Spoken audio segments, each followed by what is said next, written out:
আর.জি. কর কাণ্ডের পর 7 মাস পেরিয়েছে। তবে সম্প্রতি সিএনএর কাছে যে খবর এসে পৌঁছয় তা রীতিমতন চাঞ্চল্যকর, তা শিহরিত করে। আর.জি. করের ওই তরুণী চিকিৎসক কাদম্বিনী 2024-এর জুন মাস নাগাদ গিয়েছিলেন এক মনোসমাজকর্মীর কাছে। উল্লেখযোগ্য, ছদ্মনাম ব্যবহার করে সেখানে গিয়েছিলেন কাদম্বিনী। প্রেসক্রিপশনে কিছু লিখতেও বারণ করেছিলেন কাদম্বিনী। মনোসমাজকর্মীকে জানিয়েছিলেন তার ঘুম আসে না। হ্যাঁ, তিনি এসেছিলেন আমার কাছে একদিনই। আচ্ছা, কি সমস্যা নিয়ে মূলত এসেছিলেন? ঘুমের সমস্যা। ঘুমোতে চাইছেন কিন্তু ঘুমানোর সুযোগ পাচ্ছেন না। ওর একটা টানা একটা ডিউটি শিডিউল ছিল। তো দীর্ঘক্ষণ ধরে ডিউটির মধ্যে থাকতে হতো তাকে, প্রায় 36 ঘন্টার কাছাকাছি সময়। তো এই দীর্ঘ সময় ডিউটি করাটা তার মনের উপর একটা চাপ তৈরি করছিল।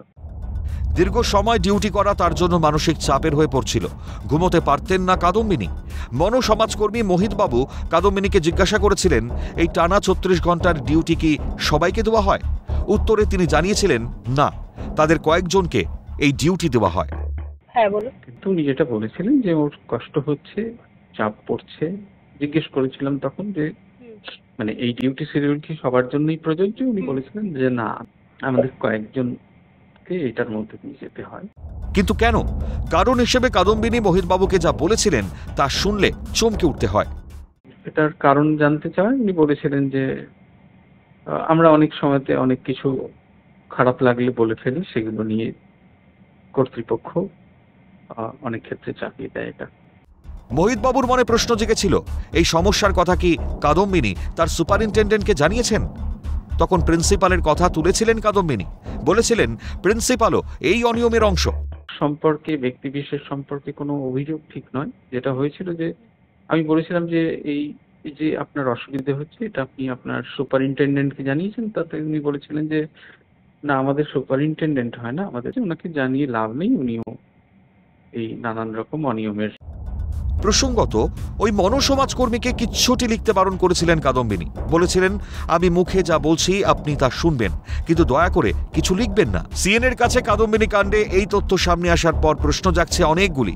যে অভিযোগ হাইকোর্টে দাঁড়িয়ে একদিন আগেই কাদম্বিনীর বাবা মা তুলেছেন তা ভয় ধরানোর মতো। তাদের মেয়েকে ধর্ষণ নয়, খুন করাটাই ছিল আসল উদ্দেশ্য। এদিকে মৃত্যুর কয়েক মাস আগেই কাদম্বিনীর ছদ্মনাম ব্যবহার করে মনোসমাজকর্মীর পরামর্শ নিতে যাওয়া, সেখানে কিছু না লিখতে বলাও বুঝিয়ে দেয় হয়তো কোনো ভয়তে ছিলেন কাদম্বিনী। তবে কি সত্যি বড় কোনো তথ্য জেনে গিয়েছিলেন বলেই শেষ হয়ে যেতে হলো কাদম্বিনীকে? তবে কি সত্যি এর নেপথ্যে রয়েছে হাসপাতালের ভেতরেরই আরো বড় বড় কোনো মাথা?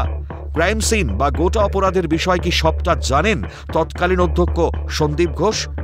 এসব প্রশ্ন তো উঠছে, শিহরিত হচ্ছেন বঙ্গবাসী। কিন্তু উপযুক্ত তদন্তে এসব প্রশ্নের উত্তর পাওয়া যাবে কি? সেটাই এখন সবচেয়ে বড় প্রশ্ন।